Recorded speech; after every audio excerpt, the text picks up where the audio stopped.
E literalmente o Gepeto do automobilismo, como eu sempre gosto de chamar, meu querido Ademar Cabral. Cabral, seja muito bem-vindo ao Ligados na Tomada. Obrigado, Alex. Pô, o Gepeto você inventou lá na época do Jabaquara ainda, exatamente, né? A gente fez no Máquinas na Pan. Por que Gepeto? Para quem já viu a história do Pinóquio, o grande artesão ali que fez o sonho se tornar realidade era o Gepeto, né? Ou seja, um artesão que transformou um boneco de madeira num menino de verdade. E é mais ou menos o que você faz. Você transforma sonhos em realidade e na casa das pessoas, nas paredes, pilotos. Conta um pouquinho como começou essa história, Cabral. Começou eu fazendo um carro para mim, meio sem querer, né? Não era meu negócio, assim. Eu era corretor de imóveis e comecei a fazer um hot road para mim, com motor de BMW, que já é... Há quantos anos isso? 15 anos atrás. Aí até que eu customizei uma Spider 550, depois eu pintei uma cadeira, aí pediram... Falei, pô, você pinta outra cadeira também? Pinto. E aí ligou um amigo meu... Aquela cadeira Egg? Isso, Egg.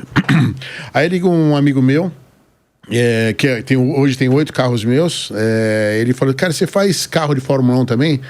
Cara, eu não fiz ainda, mas a gente pode fazer. Pô, você faz a McLaren, né, do Senna? Eu falei, cara, agora que eu quero fazer mesmo, vamos fazer. E foi o primeiro carro que a gente fez, né? Com o Senna dentro, com bandeirinha, tudo tá na sala dele. Aí depois disso daí outros amigos dele acabaram pedindo também e acabou virando uma empresa. Uma dessas, eu vou até colocar aqui no ar para vocês acompanharem, que me trouxe muita emoção, porque eu participei desse dia, eu estava lá naquele 1º de maio, primeiro fatídico de maio de 1994, e você, com a obra de um artista, ou seja, através da foto de um artista, ou desenho de um artista, né, retratou como se o Ayrton Senna estivesse saindo do carro. Como foi a criação disso, Cabral? Isso aí foi interessante porque em 95, o Ollie Koenig, esse artista, ele fez essa pintura. Ele pegou a foto do carro, uma foto bem... forte do carro, assim como meio de traseira, e ele fez essa pintura com o Senna saindo do carro.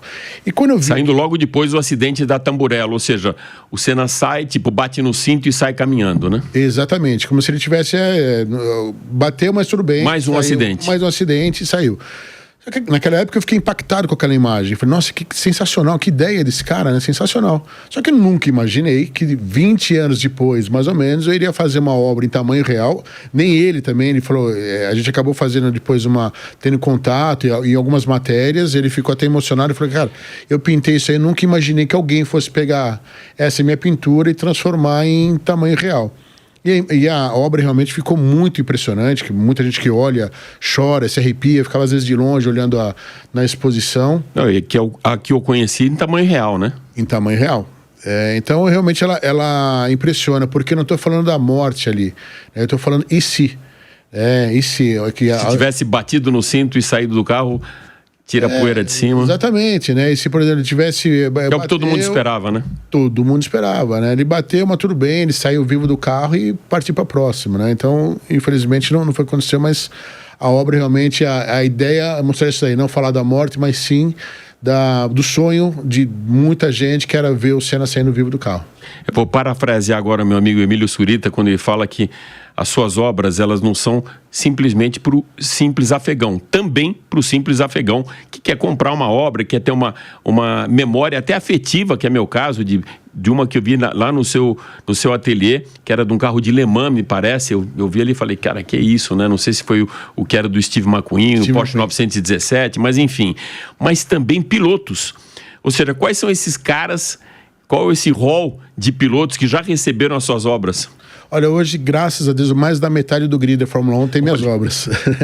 Então, o Verstappen, Hamilton, Alonso, quem mais? Lando Norris, o Piastri, que ganhou... E você fala aquela obra mesmo de 1,30 m, o cara leva para casa. Leva para casa. O próprio Verstappen mesmo, o Nelsinho, que é muito amigo meu também, ele mostrou uma foto e o Verstappen colocou do lado do simulador dele. Aí ele mandou, você tá com moral ainda, ele colocou a sua obra aqui, fiquei super feliz. Então hoje, assim, porque depois que você entrega para o Tony Kanaan, que também é muito amigo meu, ele entregou esse final de semana pro Zac Brown. Um que eu fiz para ele de presente, entregou para ele, o Zac Brown ficou super emocionado, adorou, né, a peça, e a gente agora está fazendo uma parceria maior ainda com a McLaren.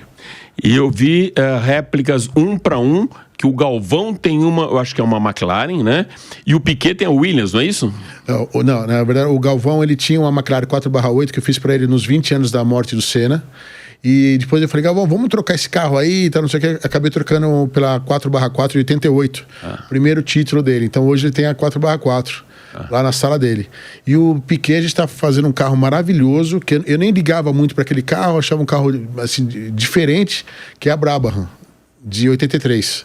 Que é um carro maravilhoso. Quando o carro começou a ficar pronto, eu falei, esse carro é diferente. É bem interessante. Então acho que mais um mês está lá com ele. Como que é o processo de criação, Ademar? Porque muitas vezes você vê, eu já vi trabalhos seus através de foto, de pesquisa fotográfica, principalmente aqueles carros que não existem mais, ou que já passaram por algum momento histórico no automobilismo. Só que a foto, ela não tem um 3D, né? A foto é uma coisa plana. Como que é esse processo de criação através de uma foto? Pô, na verdade, a foto hoje, foto e vídeo, ela serve mais para referência. Porque hoje em dia nós usamos 3D. 3D, então você acaba usinando o carro, ou você acaba imprimindo uma miniatura, e depois disso daí você acaba tirando algumas medidas. Mas as fotos mesmo e vídeo, isso aí era no início. Quando eu comecei mesmo, eu pegava a miniatura, medindo em escala, que é extremamente difícil, a gente ia fazendo e ia transformando. Hoje em dia tem muito maquinário, muita coisa que a gente consegue, muita tecnologia que a gente consegue ter muito mais precisão no projeto do que antes, somente na escala. E qual que é o maior pedido, ou seja, a maior quantidade de pedidos, por qual carro, por qual estilo que você tem? Hoje é muito variado, Alex, que no início eram muitas, como a gente começou fazendo as McLarens antigas, então tinha muita McLaren. Mas hoje, por exemplo, eu tenho um museu de Miami que comprou 36 carros, dos mais variados possíveis, né? Assim, então muitos carros a gente não tem moldes, a gente acabou desenvolvendo... O Museu de Miami para Fórmula 1, alguma coisa específica para Fórmula 1? Não da Fórmula 1, mas do automobilismo, que vai inaugurar em 2026. É um museu que eles estão... É um projeto incrível, né, que parece estar gastando $1 bilhão. É uma coisa muito grande, muito legal. Alguns carros já foram para lá, já foram, acho que uns 6, 7 containers para lá. Então a gente tem hoje, eu até arrisco a dizer que devido a esse pedido, né, de 36 carros, provavelmente nós somos a empresa que mais tem moldes de carros diferenciados do mundo. Porque é muito difícil você ter... Quem é que vai pedir tantos moldes diferentes de carros diferentes? Justamente que vai para o museu. Então, esse aí em 2026 eu tô ansioso para ver tudo lá. Sabe que eu vi quando você estava começando a pintar, ou no finalzinho, já no acabamento, aquela Lotus John Player Special, que todo mundo é apaixonado, preto com dourado, né? Do Senna. E eu te pergunto... Qual que tem mais pedido? Aquela Lotus tradicional dele ou a McLaren? A 4/4. A 4/4 mesmo, a do campeonato de 88. 88. Por quê? Pouca gente lembra da Lotus. Né? Os arquitetos preferem a Lotus, porque é preta, você sabe, combina com qualquer lugar. Primeira vitória dele em Estoril. Primeira vitória em Estoril. Porém, a McLaren é um carro que está mais recente na memória do pessoal. Até, por exemplo, na nossa idade mesmo, de 50 anos, até você vai de 40 a 60 anos. Obrigado pelos 50. Na faixa de 50 anos foi show, essa foi boa. Você lembra do Senna andando na Lotus? De repente você lembra, que você é do automobilismo. Sim. Mas a grande maioria não viu o Senna e não tem a memória do Senna andando Eu não tenho. Do Senna andando na Lotus. Então, por exemplo, o pessoal pede, não, eu lembro da McLaren, então a McLaren. Então a McLaren é bem mais do que a Lotus. Eu imagino que a da Williams ninguém peça, né? Fora aquela que é comemorativa, dele saindo do carro, acho difícil alguém pedir. Eu, por exemplo, me incomoda quando eu vejo o Ayrton naquele carro. Não é uma imagem boa para mim. Olha, apesar de ser um carro que tem uma história muito triste, né, é um carro lindo. Se você tirar a história triste do carro, ele é um carro muito bonito. Então, nós já vendemos alguns. A gente acabou vendendo alguns que justamente para museu.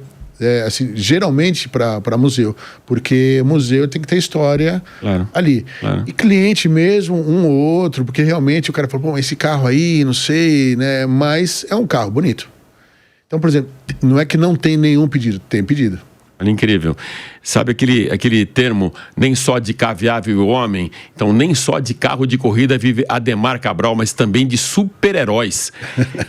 Outro que eu tive a oportunidade de ver e quero ver essa obra pronta, que é a do Batman, cara. Eu vi o Batman também em tamanho 1:1, e a cabine dele, né? Onde ele tinha os gadgets dele, as armas, aquela coisa toda. Isso foi um pedido especial? Foi um cliente que pediu? Ou foi ideia tua fazer um Batman? Não, isso daí foi um grande amigo meu, o Elcio, e o Rafa Espíndola, né? Que são meus sócios num projeto que até quero te falar, que é um projeto interessante. Ele me pediu, ele tinha a roupa do Batman, já que foi feita pelo mesmo cara que fez para a Warner. A roupa. Então a roupa ela tem fibra de carbono, Kevlar. É impressionante a roupa, feita sob medida. Acho que 1 ano e pouco de espera para fazer a roupa. Ele falou, pô, tudo bem, tem a roupa agora eu quero o armário. Então ele conseguiu uma miniatura do armário, mandou para mim e a gente acabou reproduzindo o armário. Depois disso, falou, pô, já tem o armário, já tem a roupa. Batmóvel. E um Batmóvel que andava de verdade. Ele anda de verdade. É um motor V8, Remy, tem mais ou menos uns 400 cavalos de potência, mais ou menos. Tá no museu agora lá de São Roque. E vai ficar exposto lá, acho que mais um mês, mais ou menos. E então a gente acabou fazendo o carro, que é impressionante. Inclusive, a gente precisa voltar nesse museu. A gente já fez uma matéria aqui no Máquinas na Pan, mas ainda não tinha chegado esse Batmóvel.